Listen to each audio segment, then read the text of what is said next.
I think that's the way grief changes. Is you at a certain point you stop grieving what you had with that person, and you start grieving what you could have had with that person. Hello, my little bear cubs, and welcome back to another episode of Secondhand Therapy. We need to remind you that we're not therapists, we're not experts. This is not a substitute for therapy, nor is this professional advice in any way.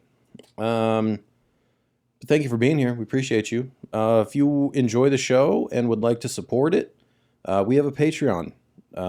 You get early episodes, ad-free episodes. There's a bunch of bonus content, merch discounts, all that good stuff. So join us on Patreon. We also have merch available, secondhandtherapypod.com. We just dropped some new tank tops for summer. For the summer, baby. And they're for two things. Some might say hot takes. We don't agree. If you are not proud to be an American, we have a tank top for you. we have a not proud to be American. Perfect for July 4th coming out. Then, you know what? It was not an accident. It's available in red, white, or blue. Now, Did I do that on purpose? Yes. Love it. There's also a tank top if you think more men should be in therapy. So get a tank for summer. Vasectomy Farms, still up. Thanks for being here. We appreciate you. Goodbye.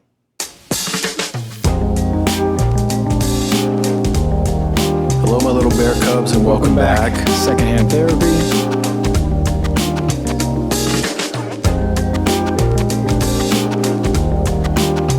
And we know that. I'm giving him one more week. That's crazy. One more shot. Why is that? How many do you think I should take? At least 6 to 7 months. What? No, but I think three is not enough. Really? Yeah. I think 3 is enough. Really? Yeah. It depends on how awkward it's been. It's hard to gauge with you if it's like really awkward or if it's just your kind of awkward. So knowing me, do you think when I say it was awkward, what do you think my tier of awkwardness is? I think that he maybe isn't operating the way that you want him to. And so you're like, I'm done with this guy. So what I said was, knowing me, if I say something's awkward, do you think you would find it awkward or not so much? No, not so much. I would be like, this is how it goes. Because there's been scenarios where I've been like, that's how it goes. And you're like, that doesn't make any sense. It needs to be that. And I'm like, yeah, but that's not how it goes. It goes like this. And so I'm very curious to see if he's just regular dude therapist or if it really is something's not clicking. Can I tell you what the last 10 minutes of our session was? Yes. I was asking him for restaurant recommendations in Las Vegas. Okay, that's how little we had to discuss. How did it get there? Well, there was a lull. Lull. And he had his laptop and there was a Nevada sticker. And I was like, oh, are you from here? And he's like, no, I'm originally from Hawaii. And I was like, oh, yeah, which island? Da-da-da. And I was talking like, oh, yeah, it seems to be like there's a big islander population here. And he was like, yeah, it's pretty formally known as the 9th Island. There's a lot of Hawaiians here. And I was like, oh, okay. I was like, yeah, I went to Zippy's the other day. Are you serious? And I was like, do you have any good Thai food recommendations? And then we were just talking about restaurants. So I was like, he's been here since he was 10. Yeah. He's going to know good Asian food. Let me ask. So did you enjoy that or not? No. Okay. I like that I got some good recs. Yeah. Let me also be clear. I started that with 10 minutes left. We did that for 5 minutes. And then I looked at my watch and I was like, well, we got another 5. I think we should just call it, huh? And he said, if that's what you want. And I said, yeah, I think that's enough. Huh. Yeah. So what was the other part of, did you actually do therapy or what happened? Well, it started unexpectedly because I was in the waiting room, as one is. And, well, they have music on, don't they? Now, you remember that film, A Star is Born, Yeah. with Bradley Cooper and Lady Gaga? Yeah. Yeah. Now, many people in my life told me, because when that movie was like out, like at the peak, I was in the midst of grieving my dead partner.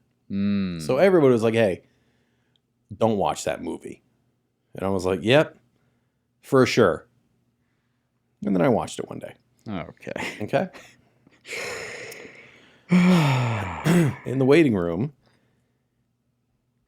the the song that that is like the end montage, I'll always remember us this way, came on, and I like heard that song.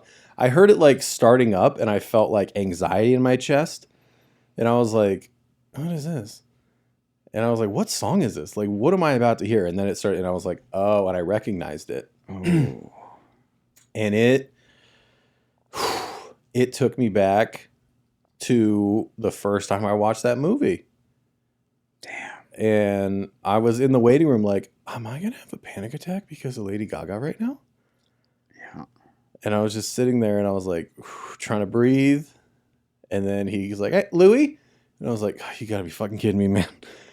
So I get up, I go back, and you know, he's awkward. Yeah. He goes, before we start, is there anything you'd like to talk about today?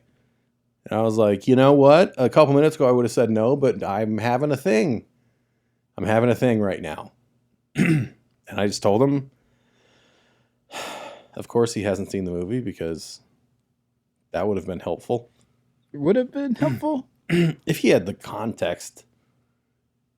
I don't think the movie has anything to do with it. I think the context is you saw this movie now. But if I had gone, hey, you know the movie A Star is Born? He went, yeah.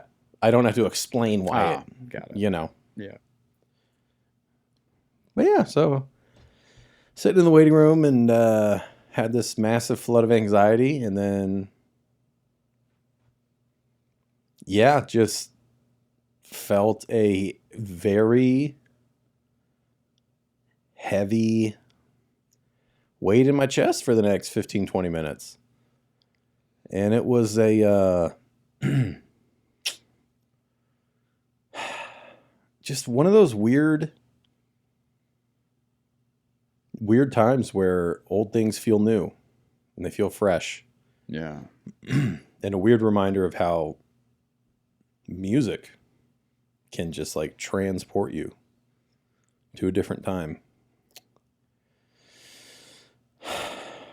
So that's how therapy started. Was he at least like, how did that go once you brought it up? Was he helpful with unpacking that, or what happened? Like, what was the play-by-play like? I just told him, I was like, hey, this song came on, kind of took me back to grieving. This is our second session. Yeah, that's what this like is he so wild, barely even knows. Yeah. He knows I had 3 traumas. I was like, oh, well, my girlfriend died, and then I was in a house fire, and then I was in a car wreck that should have killed me. And he went, oh, cool. And I said, we can't both be autistic.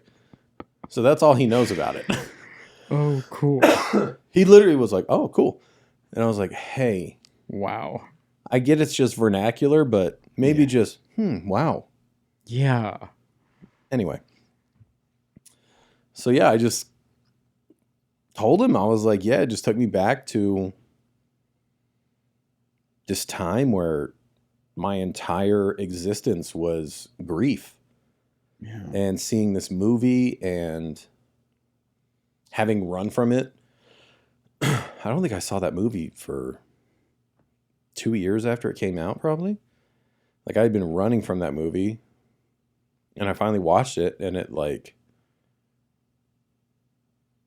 I don't know. And it's also one of those weird things about art is, like, that movie really helped me feel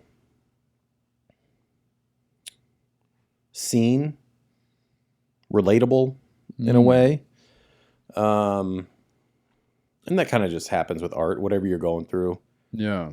I think you kind of unintentionally or maybe intentionally seek out art that mirrors what you're going through, so you feel like, yeah, you know, somebody else might know what you're feeling.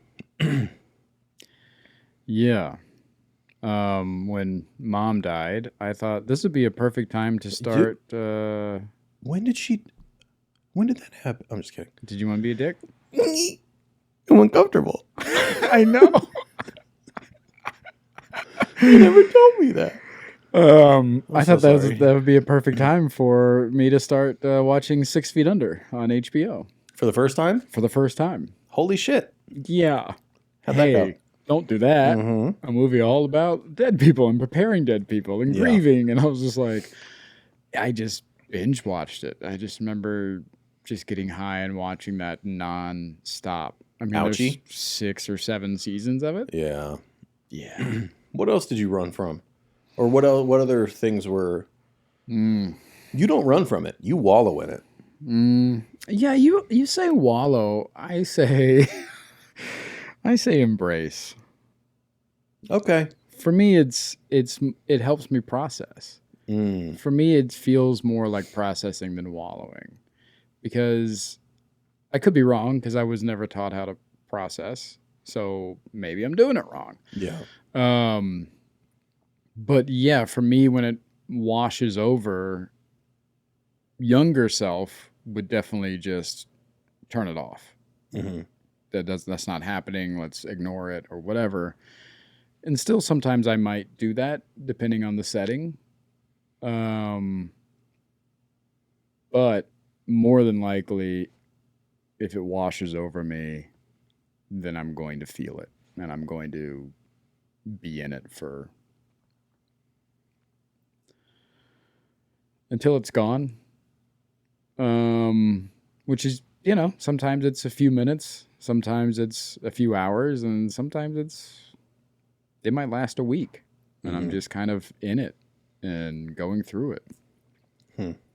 I can't imagine going right, like the timing of being in the lobby and going into therapy and having it be a new person and all that. Like, that is just like... Hated it. Yeah. Meanwhile, the receptionist is talking about how she just turned 21 and she's so hungover, and everyone's like, "Oh, did you have a good time last night?" And I'm sitting there like... Yeah. That is the bizarre thing when those feelings take over, is just like life is still happening around you. Yeah, it never will. It's not going to stop. Yeah, and you're stuck in that moment of like, like this overwhelming, like, it's just washing over you, and you're like, fuck, fuck, fuck, fuck. And these people are just like, I'm thinking about having a fucking turkey sandwich. And you're like, yeah. Oh, it's my kind God. of... Let's take a little break. I got a thought for you when we get back. All right. All right. Hey, what are you doing here?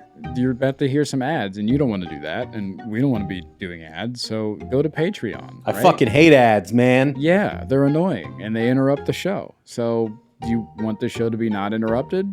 That'd be great. Head on over to Patreon. Check it out. There are uninterrupted, ad-free episodes. You get episodes early. You get merch discounts. There's all kinds of stuff going on over there. There's even a second podcast that's non-therapy. That's, way more fun.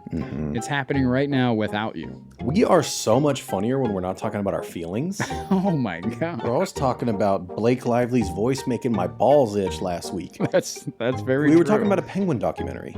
That's true. You're missing out on so much.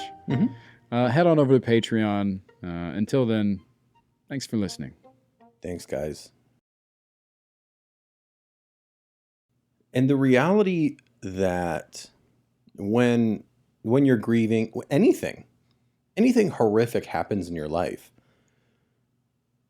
like, the world is going to keep going. Yeah. The world keeps going. Time keeps going. Everything around you is going to keep going.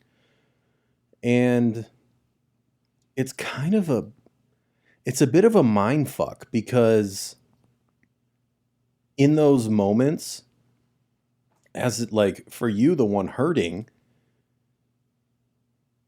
it's like it feels so personal that everything is still going, and it feels like such a targeted attack. But if you look at it, if you can step outside of yourself and even look at it from the person, we're talking about grief, the person who passed away, it's kind of a beautiful thing that even that person that died, they know, like, this is all going to keep going without me. And it's kind of a beautiful thing that, like, none of this is about one person. It's not about me. It's not about you. It's not about your mom, my mom. This whole thing is so big and we're all so connected that, I don't know, it's kind of a mind fuck. Yeah. Like, everything keeps going. It was never about me or my mom. It never was. It might feel like that, but damn, that guy over there is going through the same thing. And the world's still going for, and time is still going for him too. Fuck, I don't know, man. Yeah. I wonder how different my grieving process would have been if I would have gone to like those groups. Did you ever go to a group or anything like that? Buddy, I thought about it. Yeah. And I told someone I was going to. And she laughed at me. Are you fucking serious? Yeah. No. Can I tell you a worse part? She was a frequenter of AA. And that's why I was like, I'm thinking about going to this like grief support meeting. And she like laughed. And I was like, oh, no. Wait a minute. Clarify the laugh. Was it a laugh out of like, yeah, I've been there, or like, are you fucking kidding? Mm-hmm. Like the idea of me going to a group support meeting was like funny. Oh my God. Yeah. And I'll tell you another moment, really wanted to cry. Didn't. Yeah. Yeah. Told her. Yeah. I was like, hey, that's really fucking shitty for you to laugh at me right now. I was like, as somebody who goes to meetings once or more a week, you should fucking get it. What'd she say? She's like, yeah, you're right. She's like, I don't know. It was just, yeah. Yeah. Hurt, embarrassing. Didn't go. Yeah. Spoiler alert. Didn't go. Didn't go. Yeah. Yeah. It's, when you say you wonder how it would have been different, what do you mean? That connectivity that you're talking about. Yeah, you don't realize how many people are hurting because you almost can't. You have like these blinders of grief on, or this pain, whatever is happening. You just have, you feel like it could only be me, or why is this happening to me or my family or whatever the situation is. But you think you're the only, you think, your mom or your partner is the only one that died that week? Yeah.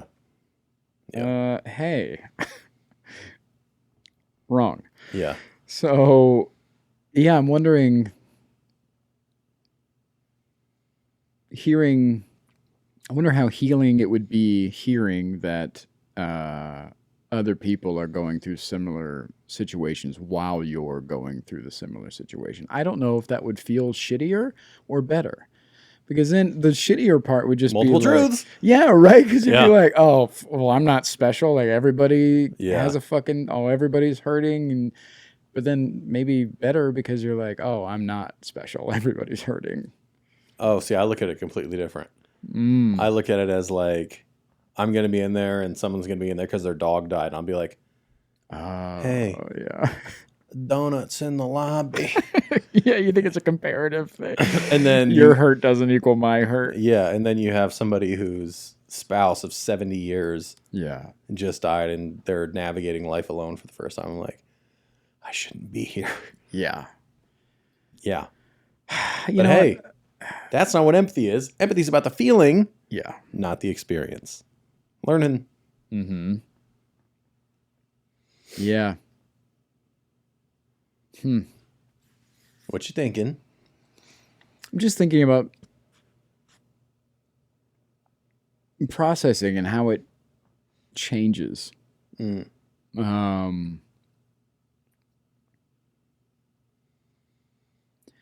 feel like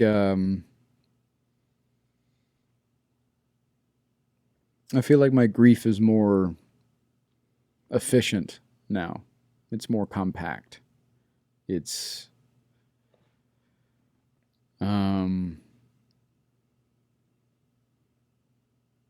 it's still there, obviously, but it's less Mm-hmm. tidal waves and more just kind of like I can at least wade in it. You know what I mean? Like Yeah. it's not knocking me over, and I'm fucking even when holidays come around and birthdays and things like that, it's not as it's not as big. Yeah. Weird how Um, time does that. yeah,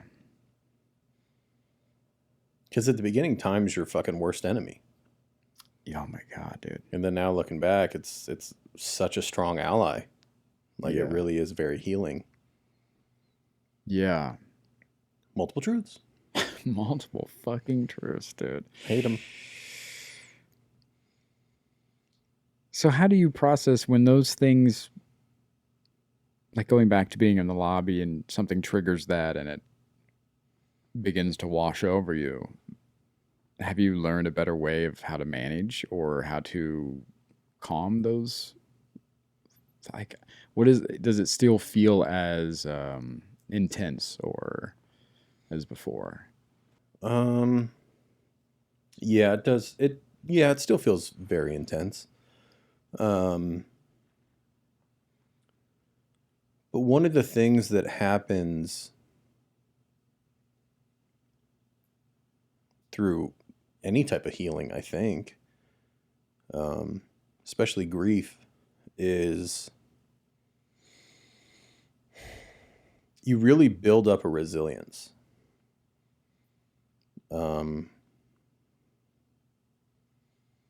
And I think that's one of the important things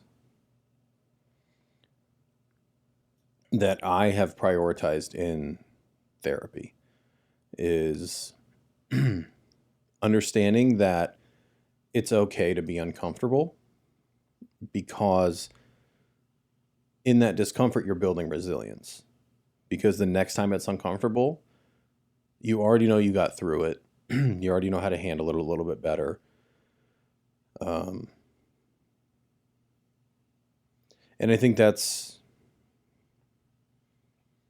one of the things you and I kind of butt heads on sometimes is, I kind of am hard on you because you're so resistant to discomfort.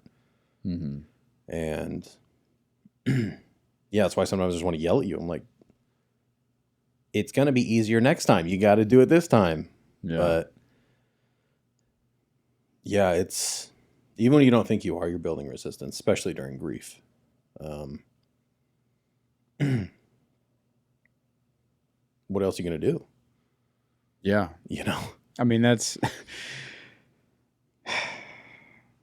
yeah, that is the thing, is just like there is no other option. Mm-hmm.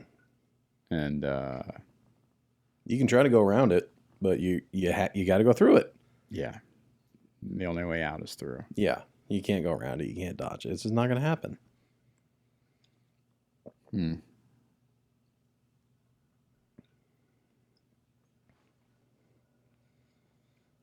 Where'd you go? I keep going back to wallowing. What about it? I'm trying to ask myself honestly if I wallow or process, or what that is. Because I feel like wallowing means you enjoy it. Am I correct on that? Yeah, I mean, I don't know that I would say it means that, but I'd agree with that there is some comfort or enjoyment or something there, yeah. Does wallowing mean you choose it? Probably. Yeah. Maybe not seek it out, but when it's presented, you say, yes, please. Yeah. Let's take a break. You can think about it. Yeah, I'm very curious about this. Okay. Hello, little bear cubs. and welcome to a break from this depression. Thank God. That I think is Grief Part 2. Now, if you want to support the pod, we could obviously use it. Hugs are accepted. No, they're not. Patreon, ad-free episodes, early episodes, all that good stuff. Patreon.com/secondhandtherapypod. We have merch available. Secondhandtherapypod.com. We got tanks out for the summer. If you're not proud to be an American, we have red, white, and blue tanks for you with a nice little message on the front. So go check out the merch. Thanks for being here. We appreciate you. So, like, on my birthday Mm-hmm. and on Christmas, Mm-hmm. Mom's birthday? Mom's birthday is more of a celebration. Nice. Mother's Day? Ooh, Mother's Day is reflection, I feel like. Okay. Birthday and Christmas are the downers. Yeah. Okay. Yeah.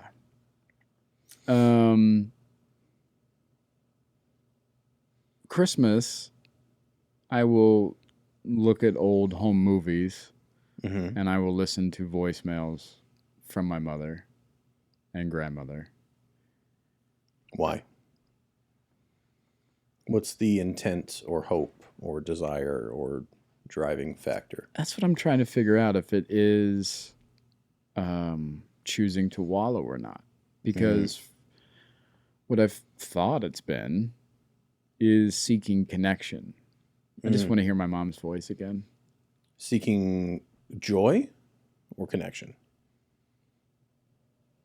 Connection. Okay. Because it hurts like a motherfucker. Mm-hmm. Hurts real bad. Mm-hmm. But I so desperately want to just hear her voice again. Or just see her. And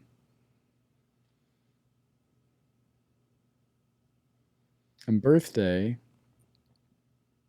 is never video. Birthday is always audio. Birthday is just listening to voicemails from my mother and my grandmother.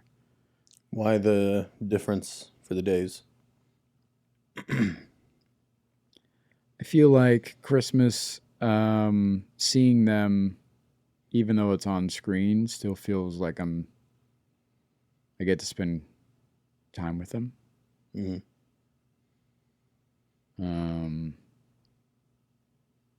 Birthday is just more. Sometimes New Year's too. They would. My mother would stay up because we were in different time zones. So my mother and grandmother would stay up and call me every New Year's. Of course. And same with birthday. They would call and sing me happy birthday and all that stuff.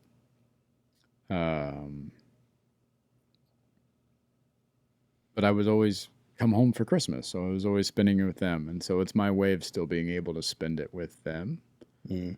And then Mom's birthday, like I said, is more of a celebration. So I usually do something for her or in the honor of her. Like you and I made pineapple upside down cake a couple of years ago because that was Mom's favorite cake.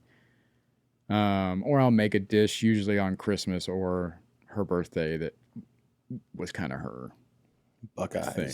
Buckeyes. She used to Christmas make this- Buckeyes. God, I love those Christmas Buckeyes. They're killer. She made like this cheese ball. I made a cheese ball one year, and yeah. So that stuff's for connection, but I always it fucks me up. Yeah. It's almost like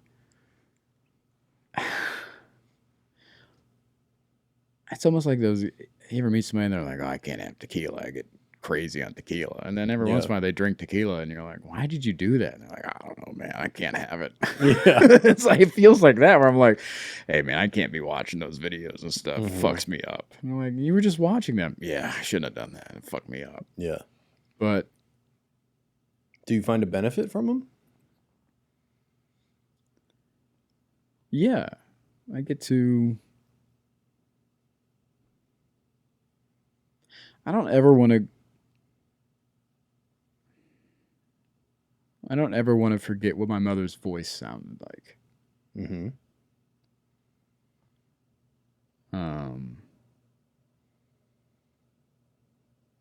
So I like hearing her every once in a while.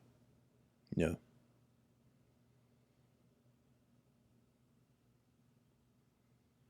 Do you ever go through old pictures or anything like that? Or messages or anything?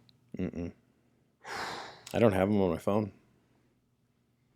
Yeah, I don't have anything on my phone anymore. It's all stored. Yeah, I have a folder on a hard drive somewhere, and then I have like a shoebox in my closet with like physical pictures, and Yeah. I don't go in there. Yeah. I don't go in there. Yeah. Yeah. Interesting. No good's gonna come of that. You know? Yeah. How about the years that were like right after? Were there any like maybe her birthday or something like that you were like, all right, let's. Yeah. Yeah. Yeah. Weekdays, weekends. Yeah, just the days usually. Yeah. Yeah. But I think for me, I just got honest with myself that it wasn't helpful. Yeah. It didn't bring joy. It brought longing and sadness and anger. Hmm. Yeah. It still brings me joy. Yeah. And again, I think it goes back to that idea of like, well, it's my only option. Mm-hmm. If I want to hear her voice, or if I want to spend any time with her, like it has to be that. Now, there's other ways that I do that. Sometimes I'll talk to her on a hike or something, or her photo's up in the kitchen, and I'll talk to her or grandma every once in a while. But like to actually hear her or see her, that's all I got. Mm-hmm. So it's gonna hurt. Mm-hmm. But I have something very upsetting to say to you. okay. I don't know if I want to. You're gonna be like, throw away everything. No. Yeah.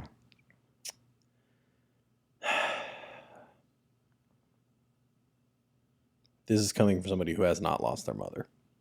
Yeah. So this could be a very callous thing to say. Mm. And it's not intended that way. But when we're behind these microphones, we're supposed to challenge each other. Yeah. I don't want to.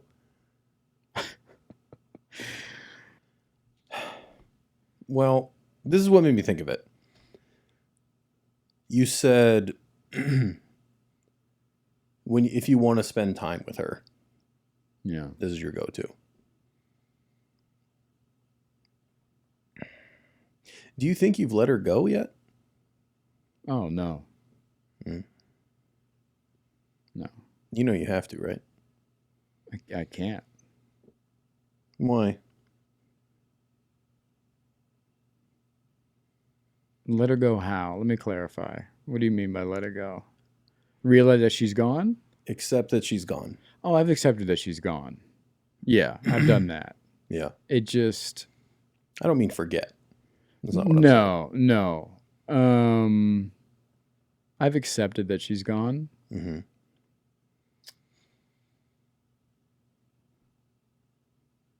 How do I describe it? I think the mind fuck is that it...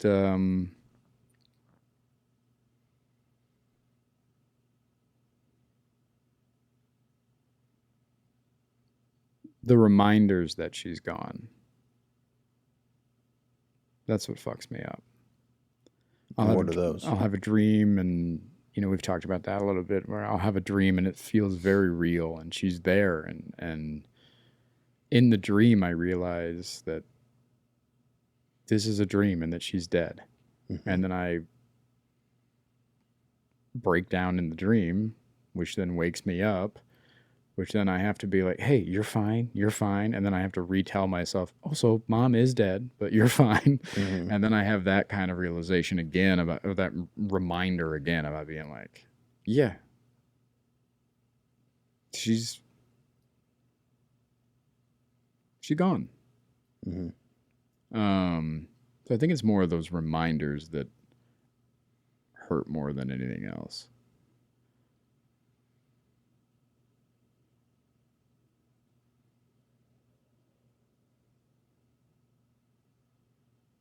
I think that's the way grief changes, is you, at a certain point, you stop grieving what you had with that person and you start grieving what you could have had with that person. And that's where it's flipped for me, is I have accepted that she's gone, but with that comes the grief of the knowledge that she's gone and that I'll never experience any new memories with her. I'll never be able to share anything with her again, and like all of those things. So a life that could have been instead of a life that was. Well,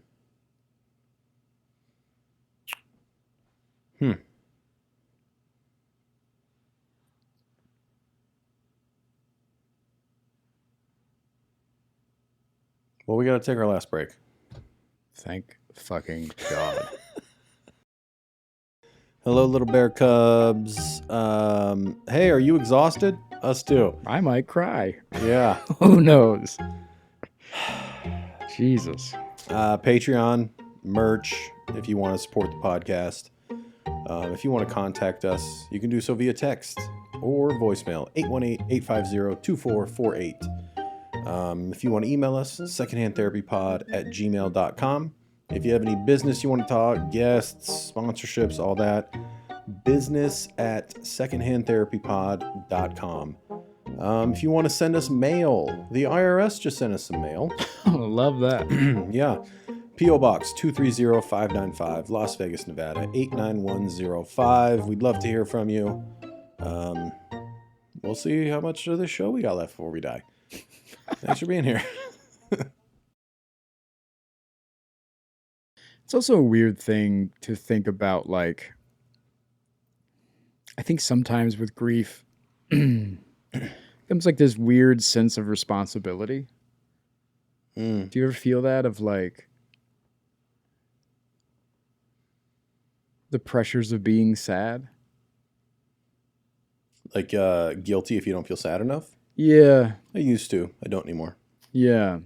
I think that goes with new grief, and I think that's something that also changes with it over the years, is you are able to release that a little bit and be like, that's not my job. That's not my job anymore. It should have never been, but yeah. It feels like that though. Yeah. It's almost like being sad is a way of honoring them, or a way to stay connected. Like the pain is a connection to them still. Yeah. That's a real mind fuck as well. Yeah. Yeah. Yeah. And I mean, I went through a point where it was almost like my misery was like a badge of honor or something. And that's not right. That's not good. That's like when you talk to your parents and they're like, well, I get up at 5 and I'm in the office by 6. Like, are you proud of that? What the fuck? Yeah. Like, it's not a badge of honor. You do this shit.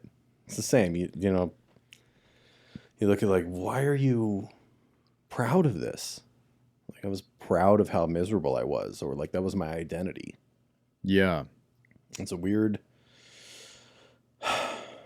thing to be going through though, you know?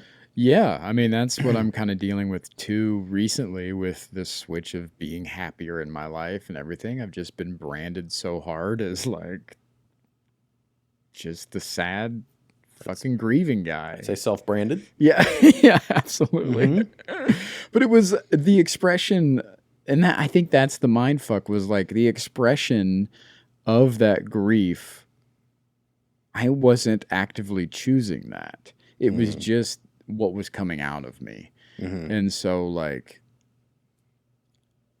I couldn't write happy jokes. I didn't give a fuck about, you know, like, isn't it weird when you go to the movie theater?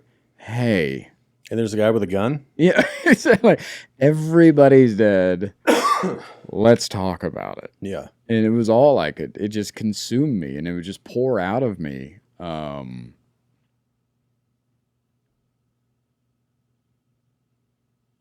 going back to that connectivity, like, and that feeling of like it's a badge of honor and everything, like during those times where I was expressing it on stage and writing about it and doing all these things, like I found other misery, other people's misery. Mm-hmm. It connected me with other hurting people or other people that have hurt. Mm-hmm.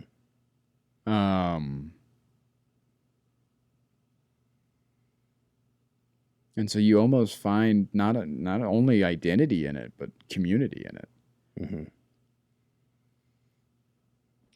Well, earlier you had said that you wondered if those meetings would help for the community. Did you find value in the community you found by sharing? Or did I feel like more responsibility? I think it was just more responsibility. I think what it became was,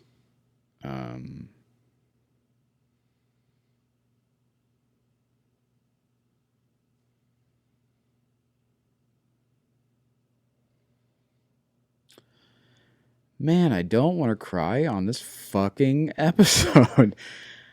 I think I'm going to say this fast so I don't cry. Mm-hmm. I think I was seeking it out as a form of punishment because that's what I felt I deserved at the time because of the guilt that I had of not showing up for my mother when she needed it and my stepfather when he needed it. And so my punishment was not only carrying the weight of grieving my people, but I had to carry others as well. And, man, those bodies stack up, you know? And they get fucking heavy. And I think it just got to a point where I just couldn't carry it anymore.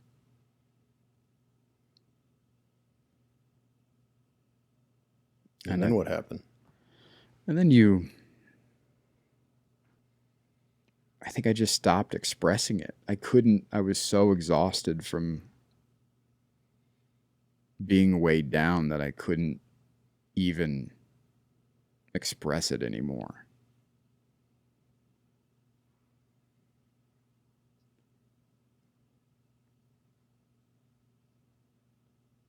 Do you feel like that's where healing for you stalled, or is that when it really began? I think it was where it began. You know, my first therapist a couple of years ago, she said, yeah, the first thing you told me in the first 5 minutes we met, you said everybody's dead. Like that was your identity. Mm-hmm.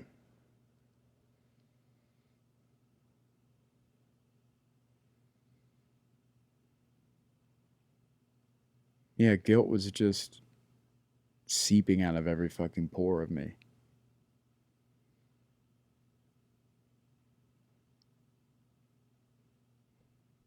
If there's one thing I know about my boy, he'll wallow in some guilt. Oh, buddy. Yeah.